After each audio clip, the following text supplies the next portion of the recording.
IKN dapat jadi pionir kota berbasis transportasi cerdas. Wakil Presiden, Wapres, Maruf Amin mengatakan bahwa Ibu Kota Nusantara, IKN, di Kabupaten Penajam Pasir Utara, Kalimantan Timur, Kaltim, dapat menjadi pionir kota berbasis transportasi cerdas dan berkelanjutan. Wapres mengatakan pemerintah saat ini tengah memadukan desain sistem transportasi cerdas dan kota pintar ke dalam pembangunan Nusantara sebagai ibu kota negara Indonesia yang baru. Ibu Kota Nusantara diharapkan menjadi pionir kota berbasis transportasi cerdas dan berkelanjutan yang dapat menginspirasi pembangunan serupa di kota-kota lain, kata Wapres memberi sambutan pada pembukaan ke-19 TH Intelligent Transport System, ITS, Asia Pacific Forum 2024 atau Forum Sistem Transportasi Cerdas Asia Pasifik ke-19 tahun 2024 di Balai Sidang Jakarta, GCC, Jakarta, Selasa. Lebih lanjut, Wapres mengatakan pemerintah saat ini telah berupaya mendukung pengembangan inovasi teknologi, di antaranya melalui penetapan kebijakan standar mobil listrik, program insentif kendaraan listrik, dan program pendorong transisi lainnya. Dengan berbagai upaya ini, pemerintah turut serta dalam penerapan sistem transportasi cerdas ke dalam infrastruktur modern di Indonesia guna menguatkan ekonomi dan meningkatkan daya saing dengan tetap memperhatikan aspek lingkungan melalui pemenuhan target nol emisi karbon sebagai upaya mencapai visi Indonesia Emas 2045, ucap Wapres. Dalam kesempatan itu, Wapres juga menyampaikan beberapa hal terkait dengan penyelenggaraan ITS Asia Pacific Forum 2024 agar menghasilkan rekomendasi-rekomendasi konkret. Pertama, kata Wapres, adopsi strategi negara lain dengan tetap menyesuaikan kondisi dan kebutuhan masing-masing negara. Pertemuan hari ini merupakan kesempatan terbaik untuk saling bertukar informasi dan berbagi pengalaman sehingga dapat membantu penentuan arah kebijakan di masing-masing negara.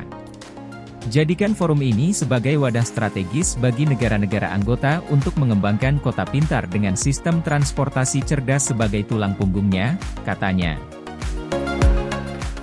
Kedua, tingkatkan kolaborasi lintas sektor baik pemerintah, swasta, maupun akademisi untuk menciptakan solusi komprehensif bagi mobilitas perkotaan yang lebih baik. Solusi ini akan mendorong perwujudan dunia yang lebih baik bagi generasi penerus kita, ucap Wapres. Ketiga, tingkatkan literasi publik terkait penggunaan transportasi cerdas melalui publikasi dan edukasi. Menurut Wapres, masyarakat perlu mengetahui manfaat dan cara penggunaan sistem ini guna meningkatkan aktivitas ekonomi dengan tetap mengedepankan prinsip ramah lingkungan. Terakhir, terapkan perkembangan teknologi transportasi secara inklusif dan berkeadilan. Pastikan setiap orang dan setiap negara mendapatkan manfaat, tanpa ada seorang pun dan satu negara pun yang tertinggal. Oleh karena itu, saya berharap forum ini dapat menghasilkan rekomendasi konkret bagi seluruh negara anggota ITS Asia Pasifik dan berdampak positif bagi kemajuan dunia, kata Wapres.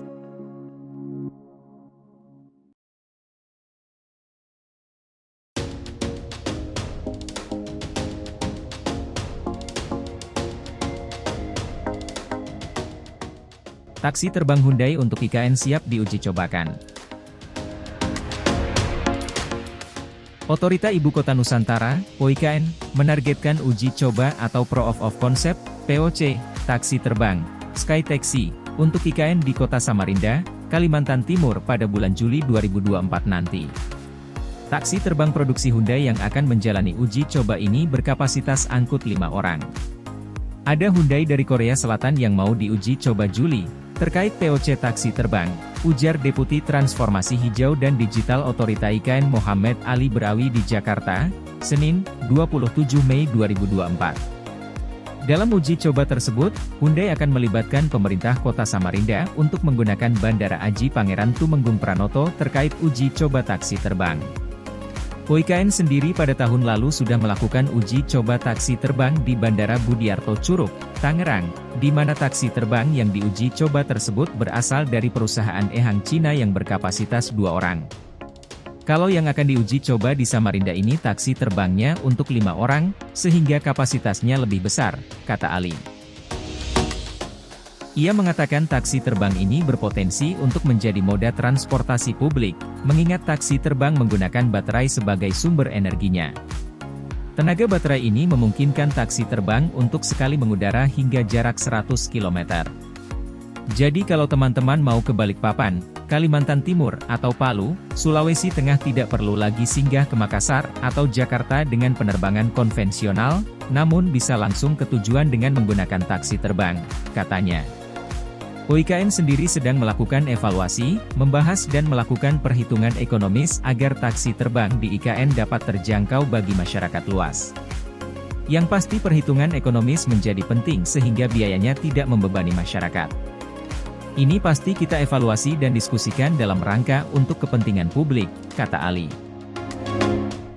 Selain Hyundai, terdapat juga Boeing Wizz dari Amerika Serikat yang juga mengembangkan taksi terbang dengan platform drone dan tertarik untuk melakukan uji coba di IKN. Menurut Ali, taksi terbang ini di seluruh dunia masih dalam tahap pengembangan sehingga belum ada yang namanya komersialisasi. Hal ini dikarenakan taksi terbang masih membutuhkan pengembangan teknologi dan aturan pemanfaatan ruang udara, dan seluruh dunia masih dalam proses terkait kedua hal tersebut. Di Indonesia kita sudah membuat tim teknis antara Hyundai dan PT Dirgantara Indonesia, Persero, atau PTDI, sehingga kedepannya kita dapat mengembangkan taksi terbang, kata Ali. Ali menambahkan bahwa nota kesepahaman atau Memorandum of Understanding, MOU, sudah dilakukan antara Hyundai dan PTDI. PTDI ini diharapkan bisa menerima transfer pengetahuan sehingga bisa mengembangkan taksi terbang ke depannya.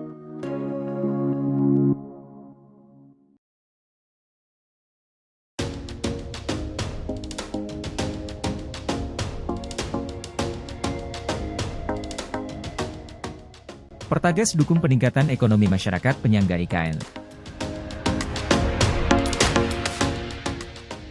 Afiliasi PT PGN Tbk Subholding Gas PT Pertamina, Persero, PT Pertamina Gas, Pertagas, mendukung peningkatan ekonomi masyarakat penyangga Ibu Kota Nusantara, IKN, dengan menggelar pelatihan produksi produk pertanian ramah lingkungan di Desa Karya Jaya, Samboja, Kutai Kartanegara, Kaltim. Head of External Relation East Region Pertagas Yedo Kurniawan dalam keterangannya di Jakarta, Sabtu, mengatakan kegiatan pelatihan peningkatan kapasitas pelaku pertanian sekaligus penyerahan bantuan sarana dan prasarana pengembangan pupuk kompos dan pupuk organik cair, POC, dari limbah organik tersebut berlangsung selama 3 hari pada 15 hingga 17 Mei 2024.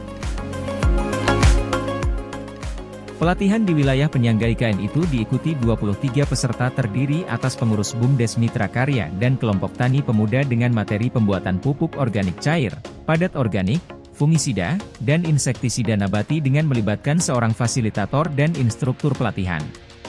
Kegiatan ini merupakan Corporate Social Responsibility, CSR, dari unit usaha Pertagas yakni Operation Kalimantan Area, Pertagas OK, melalui peningkatan kapasitas masyarakat mendukung peningkatan ekonomi melalui BUMDes dengan memanfaatkan limbah di sekitar sebagai bahan dasar dalam pembuatan produk pertanian mandiri guna mendukung pertanian berkelanjutan, ujar Yedo. Salah satu peserta pelatihan, Hori mengucapkan terima kasih kepada Pertagas yang telah membantu menyediakan fasilitas peralatan dan memberikan pelatihan pembuatan produk pertanian mandiri yang ramah lingkungan. Permasalahan petani saat ini adalah degradasi lahan dan serangan hama, sehingga membutuhkan komposisi unsur hara tanah yang kaya akan nutrisi dan mikroba baik untuk tanaman, ujarnya. Turut hadir Kepala Desa Karya Jaya, pembina desa inklusif dari Kagama, serta tokoh masyarakat. Dalam sambutannya Parijo, selaku Kepala Desa Karya Jaya, menyampaikan BUMDes Mitra Karya baru berusia 2 tahun dan dalam perjalanannya banyak kendala yang dihadapi terutama rendahnya pengetahuan terkait pertanian serta modal usaha dalam pengembangan BUMDes. Hadirnya pendampingan dari Pertagas ini menumbuhkan semangat baru bagi kelompok masyarakat dan memotivasi untuk menghadirkan produk turunan baru yang nantinya mampu bernilai jual, ucapnya. Di tempat terpisah, Manajer Communication Relations and CSR Pertagas Imam Rismanto menambahkan pelatihan produk olahan pertanian merupakan salah satu program TJSL yang dijalankan dalam aspek pemberdayaan masyarakat untuk meningkatkan nilai ekonomis dari hasil pertanian di Samboja, yang merupakan salah satu wilayah penyangga IKN. Ia pun mengharapkan kegiatan pelatihan tersebut dapat menjadi penggerak perekonomian berbasis masyarakat desa yang memberikan dampak positif dengan mengedepankan keberlangsungan ekosistem lingkungan yang ada di masyarakat.